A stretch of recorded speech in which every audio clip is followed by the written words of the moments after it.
Hey folks, Mike, Life Behind Bars. Brought to you a segment here a while back about gerbing heated gear. So let's take that a step further. Let's talk about the windshield factor on a motorcycle and heated grips, because I mentioned that in my last video. So do you need it? Yes or no? Let's understand the windshield factor a little better. Let's get right to it. Stay with me. Okay, so let's talk about more winter riding, heated gear, heated grips. This video also has, I know I listed some DIYs and DI don'ts. This one also has a DI don't. So don't be this guy and make the mistake that I did. Okay, let's get into it. So we've got heated grips. They go on our motorcycle, right? These are on the new one for the 2024 Road Glide. Switches on the end. These will get you in trouble, folks. Best, awesome investment. However, it'll get you in trouble. I'll get into this here in a minute. Okay, let's talk about hypothermia. What it is, how it affects a motorcyclist.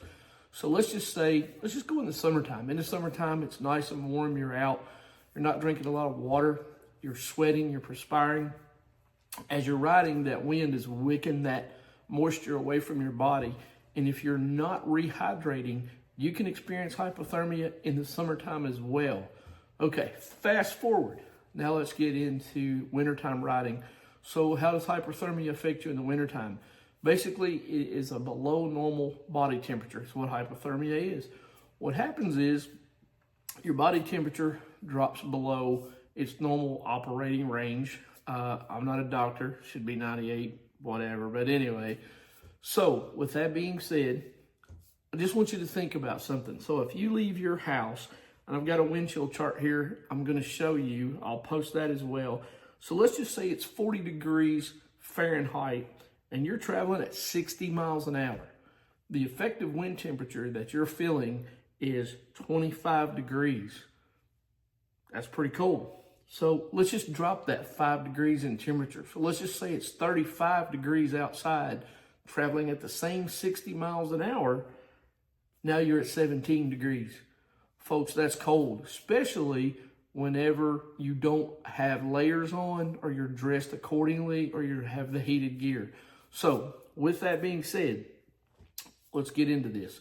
The best way, if you don't want to spend the money on heated gear, I know it's pricey, I know it's expensive, save up for it. I promise you, it's worth it. However, if you don't want to do that, dress in layers. Start out with a t-shirt, start out with a long sleeve shirt, start out with a hoodie, a jacket. Just remember, you can always take stuff off. Always, always, always have some type of pouch, backpack, and bungee cords to secure those items to your motorcycle.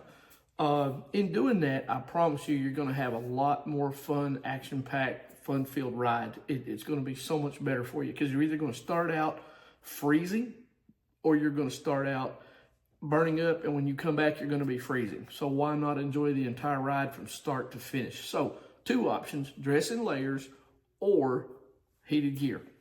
Now, on to this video. Let's start with the DIY. Everybody thinks, oh, I've got heated grips. All I have to do is take the old grips off, put the new grips on. And I will say, kudos to Harley for the 2024. You basically pop your accessory covers off, and these just do a plug and play.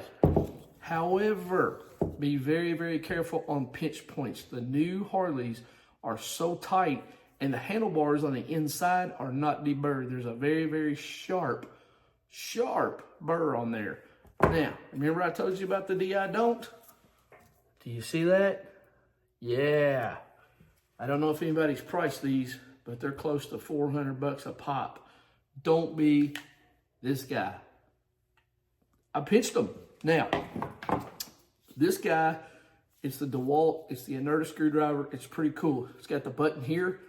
Push it, and the faster you turn, the faster it goes. Either direction. Pretty slick. Goes into a pistol grip as well. And it is also the slip chuck, which is pretty neat. Use these sparingly. What I try to, you can disassemble. I never assemble with this. I always assemble by hand. If you disassemble with this, when you're taking it off, if it doesn't come off, I generally, just a pro tip, what I try to do is I break it loose first with the appropriate tool, and then I speed it out with this. That's just a tip. You can disassemble with one of these with power tools. I do not recommend assembling. One is you're taking a chance on this, and you could over torque it, strip it out.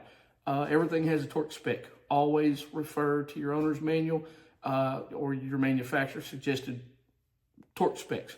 Those are the best. With that being said, folks, please stay safe out there. It's getting colder. If you have any questions for me, post them here. I'll answer them the best I can. If not, I promise you I'll get you the answer some way, shape, form, or fashion.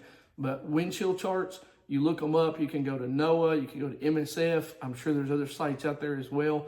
Understand your wind chill charts. Dress in layers, heated gear, heated grips, and be very careful with power tools.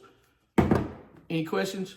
Comment below. If you like this video, please like and subscribe. Follow me for more content. I promise you this will be informative stuff. If nothing else, it'll be fun. Hey, you know, and what's it all about? Motorcycles and fun. It can't only get any better. Hey, folks, stay tuned. Thanks for tuning in, and we'll see you on the road.